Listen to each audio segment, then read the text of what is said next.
ကျမတို့ဒါနဲ့ကိုတွိုင်းနေဒီလို local ပဲထိုင်နေဆိုင်ကိုသူနာတော့ဝင်စားခဲ့ပေါ့နော်သူကလူတွေအရန်စီရတယ်လို့နာတော့လည်းဝင်စားလိုက်တာပေါ့နော်အရသာအရန်မိုက်တယ်သူရှိရအခုနာစားနေရဆိုခယူပေါ့နော်ခယူကအကြီးစားကြီးဆိုလေဒုတ်လူနဲ့ကော်စားလိုက်ရင်ပဲပေါ့နော်နာတော့ဒီကလိုမျိုးစုပ်ဆဲပါလည်းမလို့ပေါ့ပြီးရင်ဒါလေးကလည်းစားလို့ကောင်းတယ်ပြီးရင်တူးဆန်ရလေဘာအားတာချက်ကဘာလဲဆိုရင်လေဘာလေးမှာစားအရသာအကုန်ရှိနေရကွာဟိုပေးရတဲ့ဈေးလေးကလည်းခရုတပွဲဆိုရင်နာတော့9000လောက်ပဲပေးရတယ်ပေါ့နော်ဒီဟာလေးဆိုရင်ဈေးတက်တာတယ်ပေါ့နော်တခြားဆိုင်တဲ့လူကေတွေအရန်အလားများတယ်ဒီဆိုင်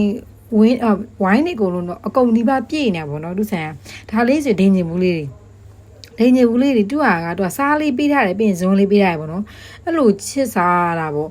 နာတော့နည်းနည်းဟိုအချိန်လည်းမရပါနဲ့မြန်စားခဲ့ရတယ်ဟိုဒင်းညင်လေးကတော့တိတ်မကုံခဲ့ဘူးပေါ့နော်3ဘူးလောက်ပဲကုံခဲ့တယ်တွေ့ဆိုင်လေးစားလေးတော့ထည့်ထားပေးပါတယ်ဗီဒီယိုထဲမှာတကယ်လို့ဒါနဲ့ရောက်လို့ရှိရင်တော့စားကြည့်ပါဟိုပေးရတဲ့ဈေးနဲ့ပြန်ရတာအရင်